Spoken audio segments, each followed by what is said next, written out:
So you can see here, here's a spreadsheet which I have shared with you.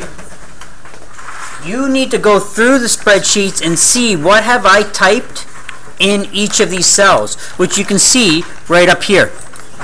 Right up here is what I put in here. So the very first thing I ask you to do is create a new sheet and label it real-time data. The way you're going to do that is you're going to click on your research data. You're building off the spreadsheet that you've already made. And that's the thing about these installments. We're building off. That's why you don't want to miss an installment, because then if we ask you to build off the previous installment, now you need to play catch up and you're behind. So you go research data, I click on the arrow and it says duplicate. I hit duplicate and that's going to make a duplicate of this spreadsheet, which then I will alter. So I do that, I click duplicate, it's going to pop up here, which I will then rename by clicking the arrow and going rename and calling it real-time data and clicking OK. Alright.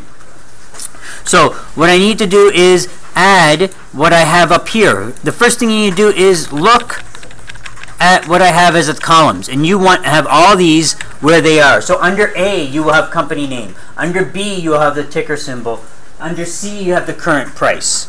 Now this current price, you should realize, you click on inside and you will see the code. That code in there means that the price will update based on what's happening in real life. So you want to take this code. The only change you have to do with the code is, see where it says MSFT? Well, you need to put the ticker symbol of the company you're tracking in there. So if you have Apple, well, I'll click on the next one here, it changes to AAPL. You're going to see that's the change you have to make. So do that for all the companies that you have bought and sold under current price. Then move on to transaction price. For transaction price is the price that you bought the company for. To get that information, you have to go to VSE. You click on your portfolio. You click on transactions, and this will tell you the price. So let's go to the very first stock I bought, and I had bought Netflix, and I bought that at a price of $183.70, and I bought one share. So I will go back to my spreadsheet, and under Netflix I will put under the transaction $183.70. So that's not a formula, it's a number. And then in the next column over is my share column. I put how many shares I bought. That's one share. I want to know how much money did I spend on that transaction cost. How much money did I spend? So this is a formula. You'll see it's not a number. It is based on cells, D4 times E4. And what is that? This is where the math comes involved. How much money did I spend? Well, I bought one share, and it cost me $183.70. So what I need to do is times the price of the share by how many shares I bought. That's what D4 times E4 is. So here, for example, I bought 4 shares, and I paid 33. In the formula, it's D5 times E5. And that is going to give me the total cost. Here's the good thing about this spreadsheet. Once you enter a formula, you don't go through and enter the formula in all of them. What you do is you go here at the corner, it turns into a plus arrow, and you drag it down. That will automatically put the right formula into each cell. So you're not going through and updating each cell. You just put it in one cell, and then you do the drag, and it does it just like that. Okay? So for example, watch. I'm going to delete this, and there's nothing there. I put in my right formula, and this is how I do it. This is how you enter a formula. You go equal sign, always equal sign, and then I click on the things I'm trying to add up. So I want to go shares times the transaction price, which will give me the transaction cost. I didn't buy any shares there, so it's a cost of 0. Now I'm going to drag it down to the bottom, and it fills in with the correct numbers for me. The numbers are there. Right? So now you've done it. You don't have to go through and use a calculator and update each one. Imagine how long that would take compared to what I just did. Now I go to market value. Market value is another formula. That formula, I click on it, it highlights what I need to do here. I need to go E2 times C2. I need to go my share price times my current price. That's my market value. Market value is how much is that worth right now. That's market value. So I need to go my current price times how many shares I own.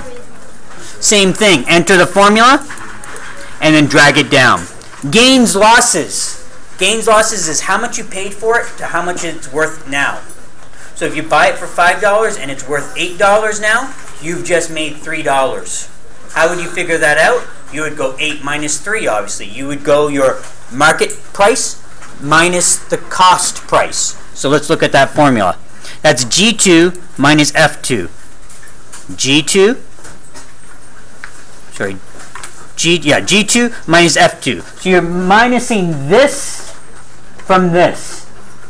Enter it, and then drag it down for the rest of them. That will update it automatically for you.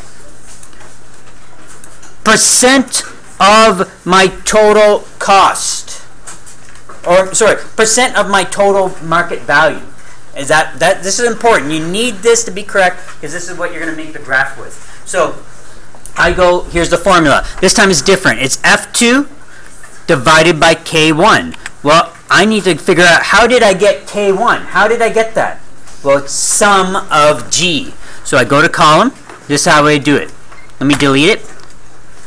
And you can see I lost everything under percent because the formula it's connected to has no information in it. Now I go equal sign. And I said sum of G. So I'm just going to write sum, brackets, highlight the whole column of G, close it out with the bracket, hit enter, and then that's going to tell me how much money I have right now. How much am I worth right now? That is $1,057. Okay? For this here is, the key thing here is you need to format that whole column if you don't. And the way you do that is you highlight it, and you go format, and you go number, and this is a percent, and go percent rounded. Go percent rounded, then you'll get the percent sign. If you don't do that, you're going to get a decimal. So make sure you, that's the other key. Make sure you format everything. If it's a dollar sign, format the whole cell. Format the whole cell. Yeah. No, I'm recording the screen. Okay. So it's you've got to make sure you have a dollar sign and the dollar sign. You do the format here. You do the format. So you go format, number, and you go dollar sign with decimals, with the change, because that does make a big difference, right? If it's percent, you use the percent. All right. Final thing is total gains and losses. What is that? That's sum of H. That's my sum of H. So let's go take a look at what H is. My gains and losses. Yeah. It adds it all up, the whole column. So once again, I go equal sign, sum, bracket, highlight all of H, close the, oops, let me do that again. Equal sign, sum, bracket, highlight all of my gains, losses, close it out. And now the problem here is I need to format it. So I go format, I go number, and I just want currency with the decimal. And they're saying I lost 46 cents somehow. Okay? Because I added something here I shouldn't have added. Okay? Alright. I'm going to keep...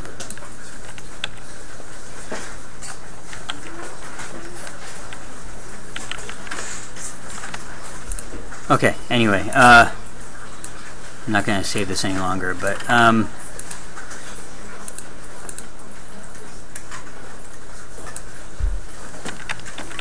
alright, I'm going to stop there though. Let me see the